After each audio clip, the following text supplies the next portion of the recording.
warahmatullahi wabarakatuh. Selamat siang pemirsa, bertemu lagi bersama saya Herawati Munte. Pemirsa, beberapa menit ke depan kami akan menyampaikan berita-berita terkini dari Kabupaten Kota Provinsi Sumatera Utara, isu-isu nasional yang tren di tengah masyarakat. Pemirsa, budidaya lebah tanpa sengat atau melipuni kultur kian populer di kalangan masyarakat. Namun, antusiasme yang tinggi tidak selalu diiringi dengan pemahaman yang cukup mengenai teknik budidaya yang benar.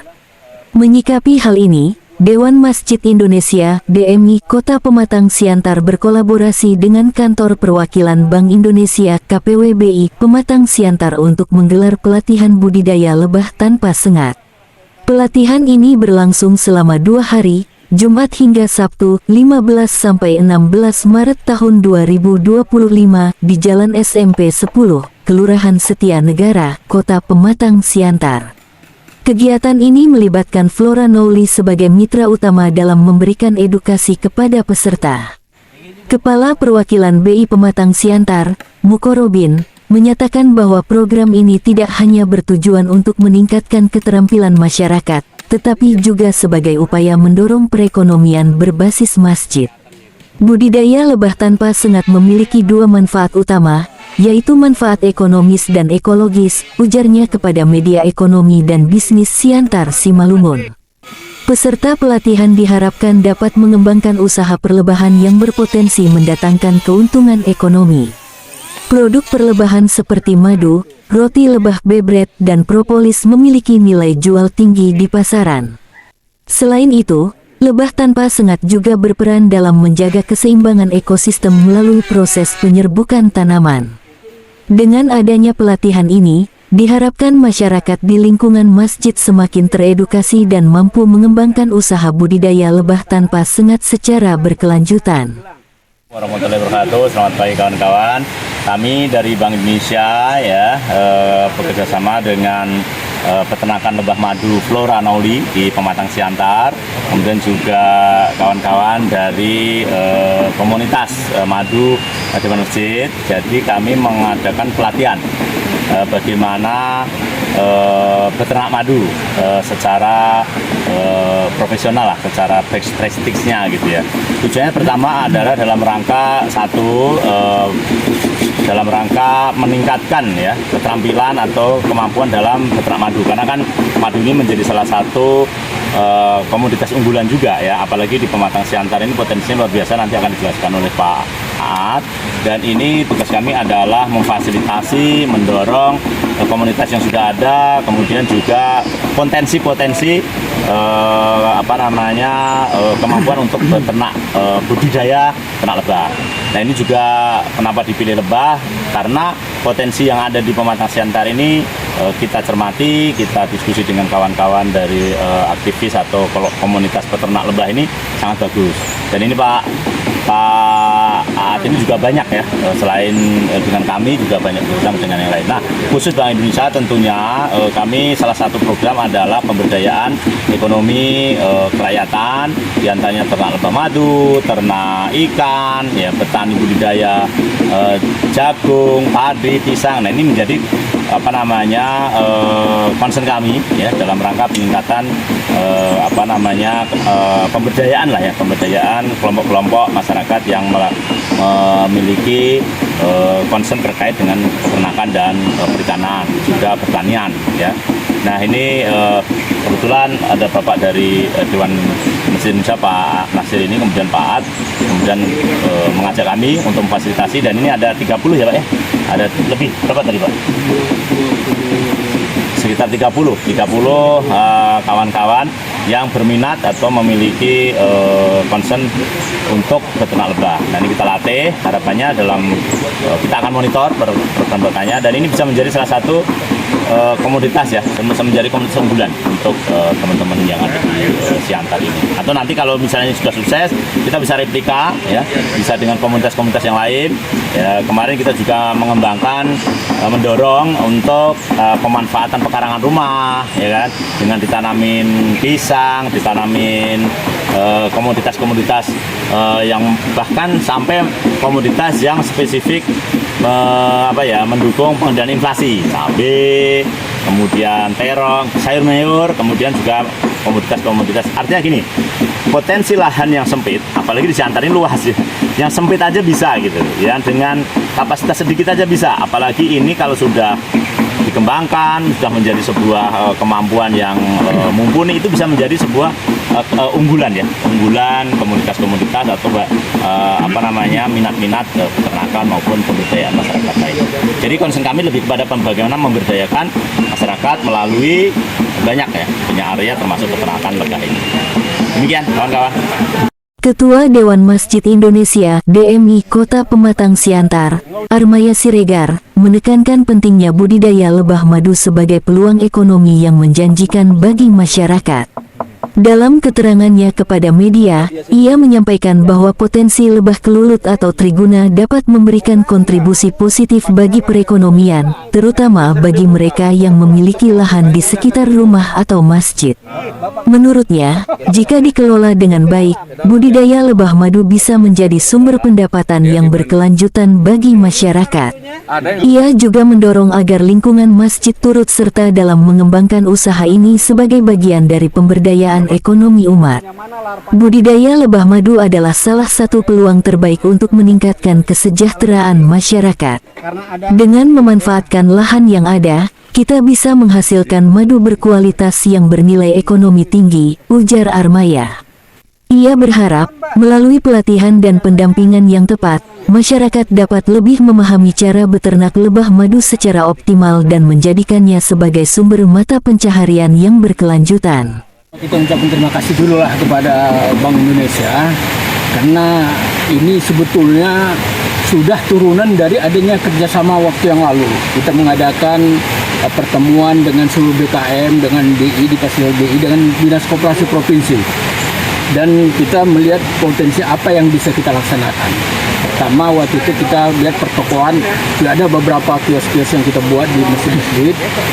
Dan juga kemudian kami usulkan kepada BI untuk lebih meluaskan lagi, yaitu dengan peternakan madu.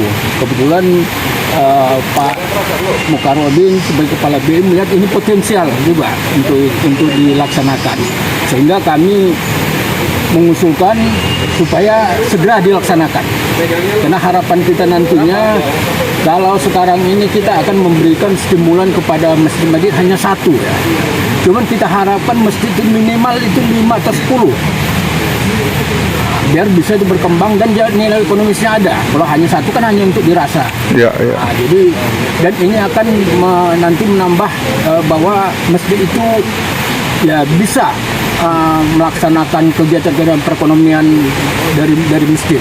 Artinya di lingkungan masjid juga lah ya pengembangannya seperti itu deh ya. Ya, karena kita sudah ada yang mencoba dari Masjid Al Hilal itu jarak 1,5 meter kali 3 meter aja bisa tiga koloni. Dapat ya 3 koloni ya. Ya, jadi apalagi masjid-masjid yang lebih luas.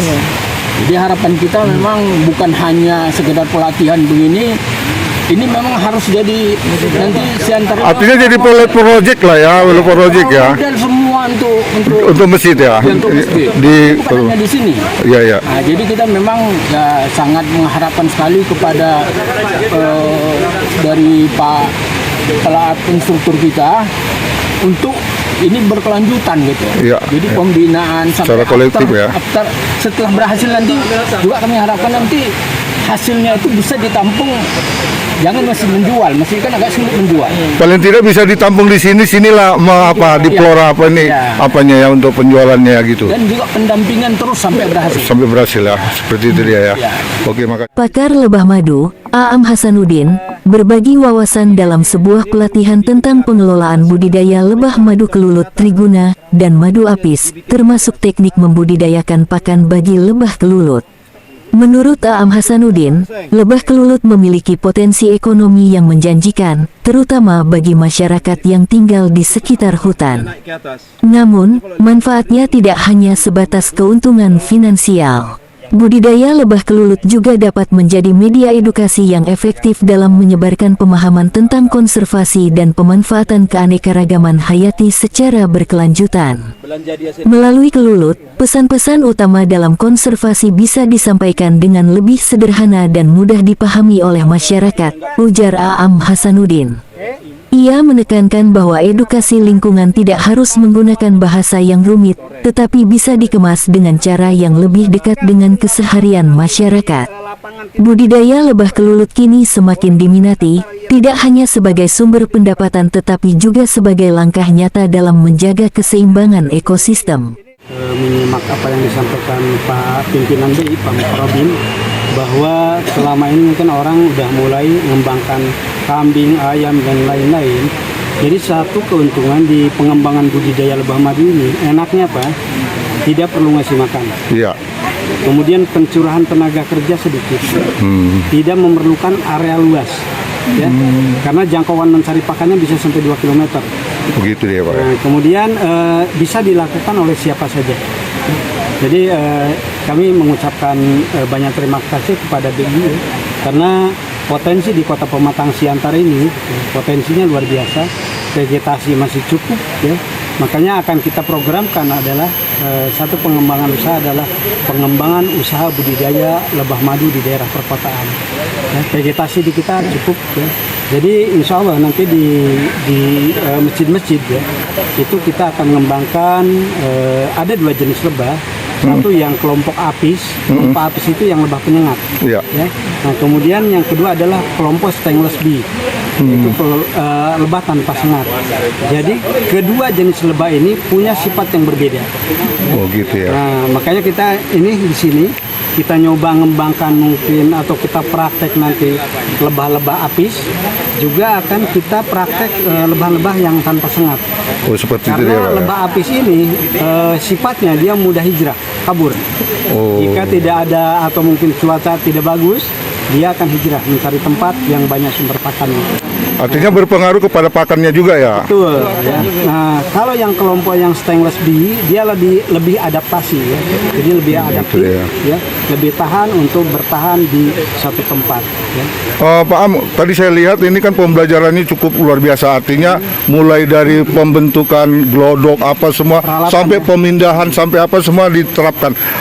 Ini bisa ceritakan yang lebih rinci apa? Jadi gini ya, banyak orang yang hanya mungkin Teori ya? forum diskusi saja ya. Iya. Hanya FGD misalkan. Iya. FGD mungkin ya sampai 2 hari itu kan hanya diskusi dan melihat saja. Iya. Kalau kita tidak seperti itu ya. Teori mungkin hanya sedikit saja ya, mungkin hanya setengah hari misalkan. Di dalam praktek biasanya kami lakukan adalah 2,5 hari.